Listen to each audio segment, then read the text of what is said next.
Hello students, today we will study the part 2 of the chapter 3 questions.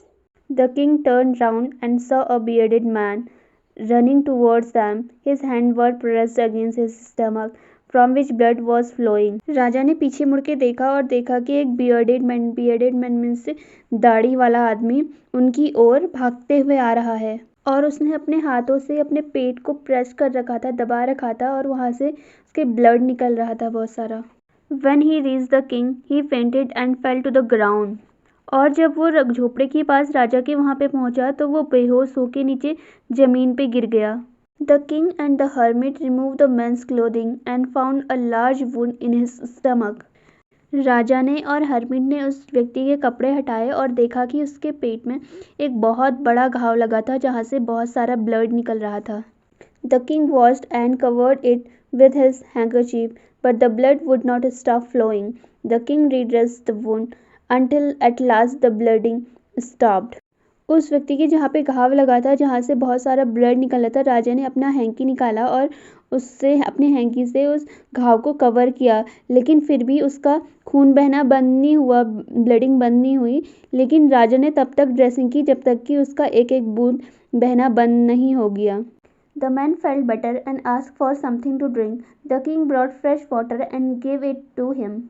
और जब उस bearded man की bleeding होना बंद हो गया और उसने थोड़ा अच्छा महसूस किया और उसने कुछ पीने के लिए मांगा, तो राजा जल्दी से उसके लिए फ्रेश वाटर लेके आए और उसे पीने के लिए दिया.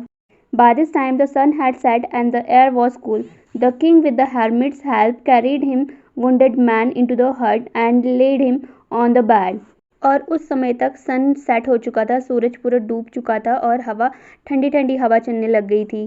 राजा उस वुंडेड मैन को हर्मिट की सहायता से झोपड़ी के अंदर ले गए और बेड के ऊपर से लटा दिया. The man close his eyes and ले क्वाइट.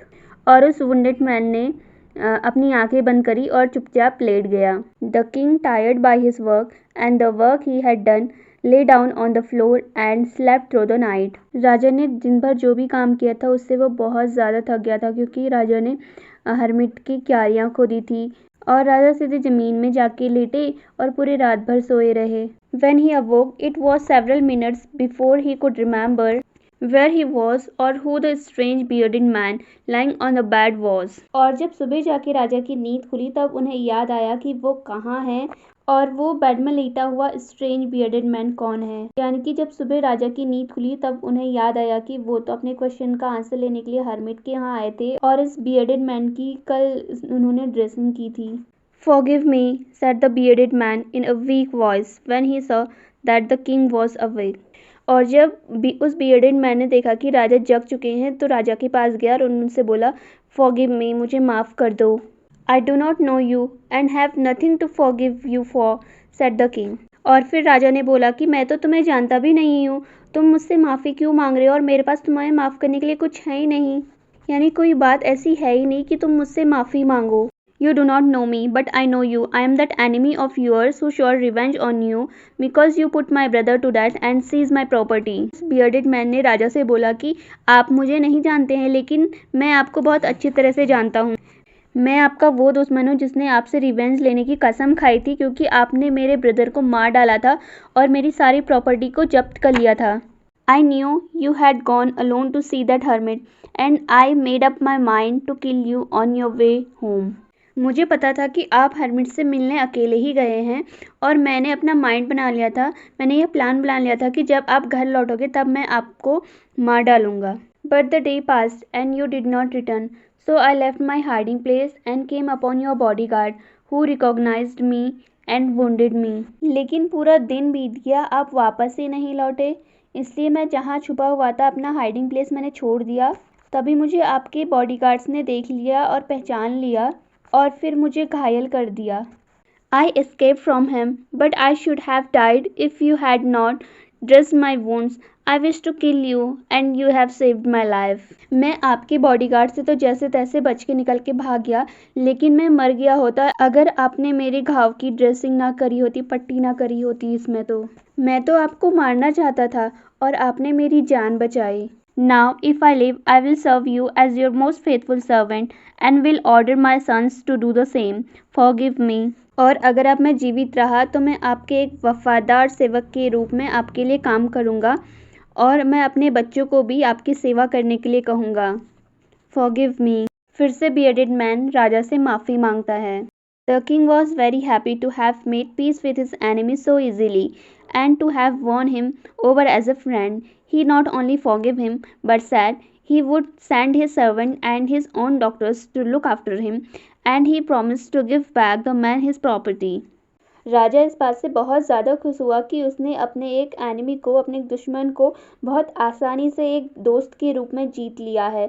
जो दुश्मन उसे मारना चाहता था, अब वो उसका सबसे वफादार सेवक बनना चाहता है। और राजा ने केवल उसे माफ़ी नहीं किया बल्कि ये भी कहा कि राजा अपने सर्वेंट्स को और अपने डॉक्टर्स को उस व्यक्ति की देखभाल के लिए भेजेंगे, और ये भी प्रॉमिस किया कि जो भी संपत्ति राजा ने उसकी जब्त कर ली थी वो उसे वापस कर देंगे। Leaving the wounded man, the king went out of the hut and looked around for the hermit. Before going away, he wished once more to get answers of his questions. उसके बाद राजा झोपड़ी से बाहर आए और उन्होंने चारों तरफ हर्मिट को ढूंढा, क्योंकि राजा अपने महल जाने से पहले एक बार और हर्मिट से अपने क्वेश्चंस के आंसर पूछना चाहते थे। शायद हो सकता है कि हर्मिट इस बार उनके क्वेश्चंस के आंसर दे दे। इस होप से राजा हर्मिट को ढूंढ रहे थे चारों ओर। The hermit was on his knees, showing seeds in the beds that had been dug the day before. और राजा ने देखा कि हर्मिट अपने घुटनों के बल बैठे हुए थे और जो पिछले दिन राजा ने क्यारियां खोदी हुई थी उस पे वो बीज बो रहे थे। The king went up to the hermit and said, "For the last time I beg you to answer my questions, wise man." Raja hermit के पास गए और उन्होंने बोला कि मैं एक और लास्ट बार आपसे रिक्वेस्ट कर रहा हूँ कि आप मेरे क्वेश्चंस का आंसर दे दीजिए, vice man. You have already been answered, said the hermit, still bending down to the ground and looking up at the king as he stood before him. Hermit अभी भी ज़मीन की ओर झुके हुए थे क्योंकि वो ज़मीन पे बीज बो रहे थे और उन्होंने ऐसे ही किंग की ओर देखा और बोला, तुम्हें तो तुम्हारे क्वेश्चंस के आंसर मिल चुके हैं। How have I been answered? What do you mean? उसके बाद राजा ने हर्मिट से पूछा कि आपका मतलब क्या है, मुझे मेरे क्वेश्चन का आंसर कैसे मिला है? आपने तो क्वेश्चन का आंसर दिया ही नहीं है, तो कैसे मुझे मेरे क्वेश्चन के आंसर मिल चुके हैं? Do you not see, reply the hermit, if you had not pitied my weakness yesterday and had not dug these birds for me, you would have gone away. Then that man would have attacked you and you would have wished you had stayed with me. फिर उसके बाद hermit reply करते हैं कि तुमने देखा नहीं, अगर तुम कल मेरी वीकनेस पे, मेरी कमज़ोरी पे मुझ पे दया नहीं करते और मेरे लिए इन क्यारियों को खोदते नहीं तो तुम चले गए होते और वो आदमी आप पे अटैक कर देता और आप तब ये विश करते कि काश आप मेरे पास ही रुक जाते। So the most important time was when you were digging the birds and I was the most important man, and to do me good was your most important business. तो जब आप मेरे लिए वो क्यारियाँ खोद रहे थे वो समय आपके लिए सबसे ज़्यादा महत्वपूर्ण था और मैं आपके लिए सबसे ज़्यादा महत्वपूर्ण व्यक्ति था, और जो भी आपने मेरे लिए हेल्प की, मेरे लिए अच्छा किया, वो आपका सबसे ज़्यादा इम्पोर्टेंट बिजनेस था, सबसे महत्वपूर्ण काम था। यानी कि हर्मिट बोलते हैं कि अगर तुमने कल मेरे पे दया नहीं करी होती, मेरी कमज़ोरी पे जब मैं हाँप रहा था तब मेरी हेल्प नहीं करी होती खेत खोदने में, तो तुम अपने घर चले गए होते और वो आदमी जो आपको मारना चाहता था वो आप पे अटैक कर देता। लेकिन आपने मुझ पे दया करी और मेरे साथ रुके और मेरे लिए क्यारियाँ खोदी, तो जब आप क्यारियाँ खोद रहे थे वो समय आपके लिए सबसे ज़्यादा महत्वपूर्ण था और मैं आपके लिए सबसे ज़्यादा महत्वपूर्ण व्यक्ति था, और जो भी काम आपने मेरे लिए करा, मेरी हेल्प करी, वो आपका सबसे ज़्यादा महत्वपूर्ण काम था। Afterwards, when the man ran to us, the most important time was when you were caring for him, because if you had not dressed his wounds, he would have died without having made peace with you. So he was the most important man, and what you did for him was your most important business.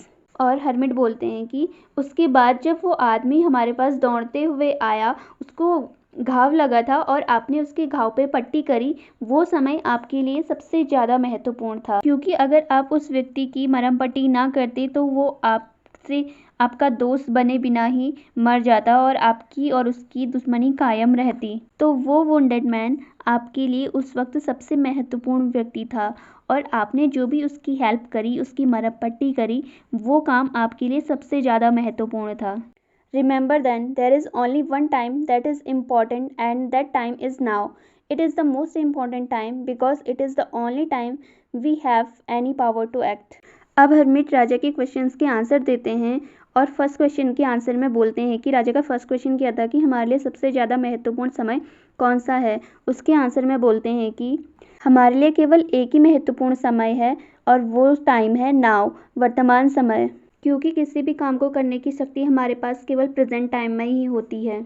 ना तो हम अपने past का कुछ कर सकते हैं और ना ही फ्यूचर का, इसलिए अभी का समय, प्रेजेंट टाइम ही हमारे लिए सबसे ज़्यादा महत्वपूर्ण समय है। The most necessary person is the person you are with a particular moment, for no one knows what will happen in the future and whether we will meet anyone else। और दूसरे question के answer में hermit बोलते हैं कि दूसरा question क्या था कि कौन से लोग हमारे लिए सबसे ज़्यादा इम्पॉर्टेंट है। उसके आंसर में बोलते हैं कि उस पर्टिकुलर मोमेंट पे जो भी व्यक्ति हमारे साथ है वही व्यक्ति हमारे लिए इम्पॉर्टेंट है, क्योंकि हमें नहीं पता कि हमारे फ्यूचर में क्या होगा और हम किससे मिलेंगे। तो उस पर्टिकुलर मोमेंट में जो भी व्यक्ति हमारे पास है, जिस भी व्यक्ति के साथ हम हैं, वही व्यक्ति हमारे लिए इम्पॉर्टेंट है। The most important business is to do that person good because we were sent into this world for that purpose only. और हमारे लिए सबसे ज़्यादा महत्वपूर्ण काम उस व्यक्ति का, जिस व्यक्ति के साथ हम हैं, उसका भला करना, उसकी हेल्प करना है, क्योंकि हमें इस दुनिया में इसी पर्पस के लिए भेजा गया है गॉड के द्वारा कि हम दूसरों की हेल्प कर सकें, दूसरों की मदद कर सकें। तो इस प्रकार राजा को उसके 3 क्वेश्चंस के आंसर मिल जाते हैं। राजा का फर्स्ट क्वेश्चन क्या था कि हमारे लिए कौन सा समय सबसे ज़्यादा महत्वपूर्ण है। उसके आंसर मिलता है कि हमारे लिए वर्तमान समय, नाउ, अभी का समय सबसे ज़्यादा महत्वपूर्ण है। और दूसरा क्वेश्चन था कि हमारे लिए कौन लोग सबसे ज़्यादा इम्पॉर्टेंट है, कौन से व्यक्ति हमारे लिए सबसे ज़्यादा इम्पॉर्टेंट है। उसका आंसर में मिलता है कि जिस व्यक्ति के साथ हम पर्टिकुलर टाइम पे, उस समय पे हैं, वही व्यक्ति हमारे लिए सबसे ज़्यादा इम्पॉर्टेंट है। और तीसरा क्वेश्चन क्या था कि हमारे लिए कौन सा काम सबसे ज़्यादा इम्पॉर्टेंट है। तो इसके आंसर में मिलता है कि जिस भी व्यक्ति के साथ हम हैं उस वक्त, उसके लिए उसकी अच्छाई करना, उसके लिए अच्छा करना, उसकी भलाई करना, उसकी हेल्प करना ही हमारे लिए हमारा सबसे ज़्यादा महत्वपूर्ण काम है।